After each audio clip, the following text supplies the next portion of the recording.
Hey everyone, this is Paul with rcFoamFighters. Thanks for joining me for this video. Basically, this is just going to be the build video for the new Viper-50 50mm EDF Jet. So let's get into the build and see how it goes. So basically, we're going to start by looking at some of the first pages of the plans. As usual, I've got kind of a detail that just kind of shows the plane with a little bit of the specs up here. And there's another page that covers the proper CG and some of the other stuff like the elevator and aileron throws. And there's also a page here that's kind of a key plan for you guys that are doing the tiled sheets. Shows you how it'll fit together. Basically, this plan will take two foam board pieces, 20 by 30 inch foam board pieces to make the plane. So I'm going to be using, I've got the non-tiled version plans also at the back of this plan set, and that's what I'm going to be using to build my plane. I already printed them out as one big piece. So I'm going to mount that to the foam board and we'll start cutting the pieces. Alright everyone, I got all the plans taped down to two pieces of foam board, so we're going to start cutting out the parts. Usually I like to start off with the main wing piece, so we'll cut that out first and take a look at it. Alright everyone, I got the main wing piece kind of cut out. I cut off all the other parts that were on the same piece of foam board. That'll make it easier to cut. So usually what I'll do first is just kind of go through and cut out all the notches that are labeled on top side and cut those out, and we'll also cut out the EDF hole here. That's where the EDF will mount. And after that, we'll cut out the rest of the edges and get it all ready. Alright everyone, I got the main wing cut out. All the slots are cut out on the top side. So now what you want to do is you want to take the paper off, flip over the main wing, and then cut off the four remaining bottom slots. Those are for the bottom air intake, and those go on the bottom side of the plane. Also on the bottom side of the wing, you're going to want to cut about a 3/16 inch strip of just the paper and peel that off. And then we're going to use a sanding block to do a beveled edge on the bottom side of the main wing. Alright everyone, I finished off the rounded bevel cuts along the bottom side of the main wing on both sides. So the last thing I did was I did a double 45-degree bevel cut for the elevons on both sides. Alright, next piece we're going to do is we're going to cut out the nose piece that glues onto the front of the main wing. Alright guys, got the front nose piece all cut out. Now I just put a piece of tape across the bottom to hold it on, and now I'm going to run a bead of hot glue down this little crack here to glue the front nose on to the main wing. Alright, the main wing's pretty much done, so now I'm going to be cutting out the two KF airfoil pieces. These are pretty straightforward. You just cut out the shape. Then on the top side of the leading edge, we're going to again cut off 3/16 of an inch of the top layer of paper, peel it back, and do a rounded bevel edge with the sanding block. So I'm going to cut those out for both of those, and then we'll show you what it looks like. Alright guys, got the two KF airfoils all cut out. I'm doing a quick test fit, see how everything lines up, make sure I don't need to do any other trimming of the edges I cut, because it was all cut by hand. It looks like it's all good. So basically I'm just going to use some 6-minute epoxy. I'm going to put a thin layer of it in between the KF airfoil and the main wing, and then just glue both sides down. The two KF airfoil pieces are now epoxy to the main wing, so this part's pretty much done for now. We're going to move it to the side and start cutting out some of the other pieces. Next, we're going to start cutting out the pieces for the bottom of the airplane. First up, we're going to cut out the bottom air intake and EDF housing piece. This is pretty simple. You just cut it out. There's two double 45-degree bevel cuts down the middle, and then you got a 45-degree bevel cut down both sides of this piece, so it'll help meet up with the fuselage a lot more flushly. Here's what the bottom air intake looks like. It's all cut out. Got the double 45-degree bevel cuts on the two inside cuts. Got a single 45-degree bevel cut along the outer edge. So I'll do a test fit on the plane and then hot glue it in. Alright guys, the bottom air duct piece is now hot glued into the plane. Next up, I'm going to be making this little bottom fuselage kind of bubble piece. This fits on the bottom of the fuselage down here. It'll make it a little bit more rigid up near the nose, and it also gives a little more contour and 3D look to the overall look of the plane. Now, here's a quick look at the bottom fuselage kind of bubble piece that just kind of folds up and it creates a contoured surface, and that's going to glue on to the bottom of the main wing here on the bottom of the front nose area. Alright, the lower fuselage bubble piece is all shaped and glued onto the bottom of the plane. So we're pretty much done with the bottom side. We'll flip it over and start working on the top side of the plane. Alright guys, now we got the bottom finished. I'm going to start cutting out the rest of the pieces. Most of these are pretty straightforward. We'll cover those as we're installing them on the plane. The last complicated piece to cut out will be the upper fuselage.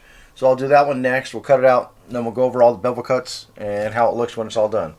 It's got the upper fuselage all cut out. There's a lot of bevel cuts on this. This is probably the most complicated piece of the plane. Double 45-degree bevel cuts in the center here. There's a 45-degree bevel cut all the way around the edges. Then all the little fold lines, you just cut a little bit of slot out there to make it fold a little easier. That's pretty much all done. So what I'm going to do next is cut out bulkhead 1. And then we're going to glue that in. It goes basically right behind this crease cut here. And we're going to glue bulkhead 1 in there. And that'll help hold it all together in the proper shape. Alright guys, got the upper fuselage pretty much all glued together. Got bulkhead 1 glued in place. That helped hold it in the proper shape. And then I glued together all the nose pieces where they meet up. So it's pretty much taking shape. So let me do a test fit on the main wing piece and we'll see how it looks. Alright guys, there's a real quick test fit of the upper fuselage put onto the main wing. Basically, there's 2 tabs where it slides in the back, and then the rest of the fuselage just kind of squeezes between the 2 KF airfoil pieces. Then later on we'll hot glue it in place, you know, all the way up around the nose and stuff. We'll do that after we put the electronics in though. So now that's done, I'm going to be moving on. I'm going to be cutting out the upper air intake piece and the EDF cover basically. And also I got the vertical stabilizers left to cut out, wingtip stabilizers. But next we'll probably move on. I'm going to cut out these EDF mounting rings. Alright everyone, I got the 3 EDF mounting rings cut out. Now I'm going to take 2 of them and basically glue them together like this. This will be the end that's going to hold the actual EDF. Make sure you line it up on these edges here. There's little notches on just 2 of the sides here, and those are what line up with the sides of the main wing. So make sure you get those, you know, glued together so those notches are on the same side. Alright everyone, I'm just doing a quick test fit of the EDF mounting rings. Basically that's how they're going to fit into the plane. They're not hot glued in yet because I'm going to put the EDF motor in first and also build a thrust tube. Then we'll put them all in together and hot glue it into the plane. Alright guys, I'm getting ready to install the EDF into the plane. This is a 50mm EDF, and when you guys choose one for your 50mm Viper jet, make sure you get one that puts out at least 500 grams of thrust. This one is the Dr. Mad Thrust 50mm EDF off of Hobby King. This is a 4S motor in it, and also has the 10 blades on the EDF motor. So this one puts out, actually what they list on the website, 650 grams of thrust. So this one was actually putting out the most thrust of the ones they listed on Hobby King. So if you get some little hoity-toity motor, your plane probably won't fly very good at all. So look for something at least with 500 grams of thrust or more. But anyway, I'm going to start making the thrust tube. And I'm just going to use some simple cardstock, this like thick paper stuff or whatever. It's going to be roughly 4 inches long, and I'm going to make it 7.5 inches deep so I can wrap it around the EDF. Alright everyone, I pretty much finished this basic thrust tube that's made out of cardstock. I just kind of rolled it around the EDF and taped it around the lip up here and also down the edges and on the inside edge so the air doesn't get underneath it and kind of, you know, try to remove the thrust tube off the EDF. So next thing we're going to do is take the double thick EDF ring, slip it on towards the front, then we'll take the single one, slip it on the back, and we'll get it positioned right so it'll fit into those notches that are in the main wing, and then they'll slide down and it'll be hot glued into the bottom of the air duct there. One other thing you need to do real quick too is this: we're going to poke a hole and run the EDF wires out through the top of this thrust tube, and then we'll just tape kind of back over it so it seals back up. And those are going to be run back towards the front of the plane so they can go to the ESC. Alright, we've got the EDF pretty much kind of test fit into the plane.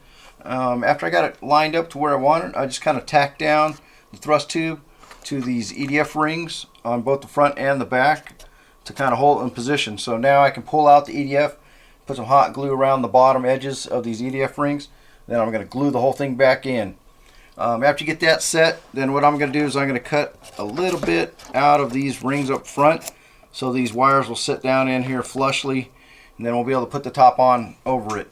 Basically the wires are going to run up front and the ESC is going to be at the back end of the fuselage. Alright everyone, we've got the EDF secured into the plane, so now I'm just going to cut out the piece that goes over the top of the EDF, the top air intake EDF housing piece. Alright, the top EDF cover air intake piece is all done. 2 double 45-degree bevel cuts on the middle, and you got single 45-degree bevel cuts around the outer edge. Basically that pretty much is just going to fit onto the plane, slides in there, and we'll hot glue it in. Alright guys, I got the EDF air intake cover hot glued onto the plane. So I'm going to be moving on to getting ready to install the servos. First thing you need to do is first cut out the vertical stabilizers. And basically there's going to be a notch where the servos kind of slide under the vertical stabilizer. And then they'll basically glue in right over here on the back side of the plane. I got the two vertical stabilizers now cut out. So I'm taking the servos and I'm going to place them where they're lined up on the bottom edge of the vertical stabilizer. I'm just going to trace a small line around the base of that servo so it's nice and flush on the bottom edge. I'm just going to cut out a notch in this vertical stabilizer. Alright guys, I got the vertical stabilizers with the servos all hot glued into the plane. After you get that done, what you want to do is we're going to cut a line along this calf airfoil piece on the top edge. Basically just cut through this layer and create a groove. And I usually just use like a screwdriver or something small, kind of push it in a little bit. And that'll make a nice groove slot where you can run the servo wires so they're nice and kind of flush mounted and kind of hidden into the plane.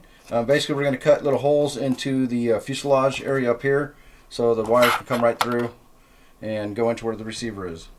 Alright guys, I got all the electronics kind of wired in now. I got the receiver, I just hot glued it into the main wing portion there, and the ESC I just got kind of loose right now. I'm just going to kind of place it in an area now where I can just hot glue on the top of the fuselage, and after I get it on I can kind of pull it back where I want it to be.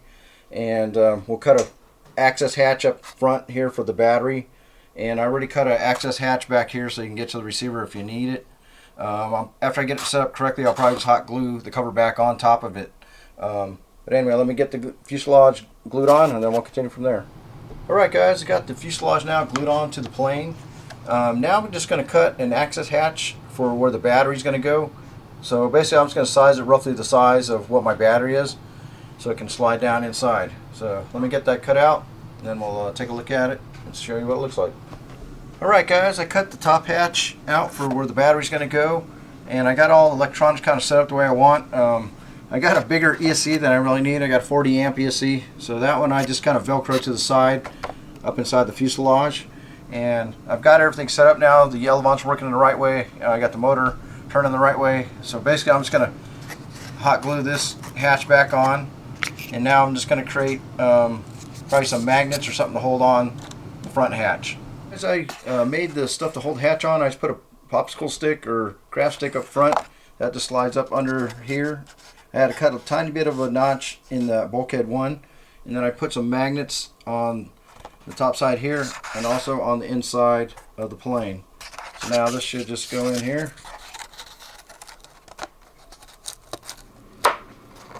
And it's held on nice with magnets. Control horns and control rods all connect to the servos. So it's pretty much completely built now. All I have to do now is just add on the decals that I have. So I'll print those out and we'll add them onto the plane. Decals that I made, these will be in the plan set. So I'm just going to cut them out and apply them to the plane.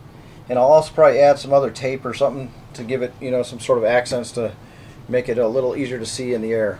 Alright guys, I pretty much added all the decals to the plane. I've got vertical stabilizer decals included in the plans.